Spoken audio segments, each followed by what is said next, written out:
যদি সংবিধান খুঁজেন তাইলে এখন কোন পার্লামেন্ট নাই। সংবিধান খুঁজলে এখন বর্তমান যে সরকারি দল ওটাও নাই, বর্তমান যে বিরোধী দলটাও নাই। এটা ছিল doctrine of necessity. Rule of the people real is the supreme law. এর ভিত্তিতে এটা হয়েছে, জনগণ এটাই মেনে নিয়েছে। কিন্তু আল্লাহ তাআলার বিধান এটা পরিবর্তন হয় না। কেউ মেয়াদ পূর্ণ করে খুবই ছোট্ট মেয়াদের জন্য তারা আর একটা নির্বাচন দিয়ে সেই নির্বাচনে মেজর পার্টিগুলো অংশগ্রহণ করে নেয়। আপনারা জানেন বিএনপি করেছিল, তাদের সাথে একটা দলকে তারা বিশেষভাবে নিয়েছিলেন।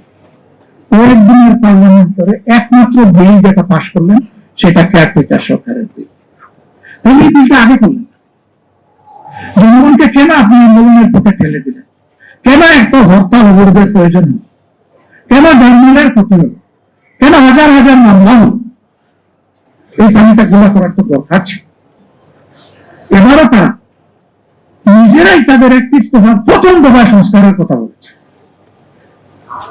এবং নিজেরা ইলেকশনের সময় দাবি জানালেন, এখন সেটাই তারা মানে না। এখন তারা বলেন যে এটা সংবিধানে নেই। আরে ভাই, সংবিধানে তো 26 সালের নির্বাচনই তো নেই। পাঞ্জাবের জগতে একটি বিশ্বস্ত নাম, শাবাব এথনিক ওয়্যার। যদি সংবিধান খুঁজেন তাইলে এখন কোন পার্লামেন্ট নাই। সংবিধান খুঁজলে এখন বর্তমান যে সরকারি দল ওটাও নাই, বর্তমান যে বিরোধী দলটাও নাই।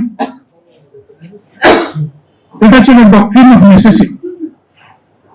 Rule of the people real is the supreme law. এর ভিত্তিতে এটা হয়েছে, জনগণ এটাই মেনে নিয়েছে। এই একটা মানলেন, আর একটা মানলেন না।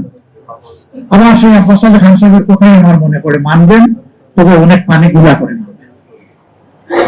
এই ক্ষতিটা দেশে করবেন না। মেহরবানি করে সম্মানিত হন, জনগণের ভোটকে সম্মান করুন, তাহলে জনগণ আপনাদেরকে সম্মান করবে।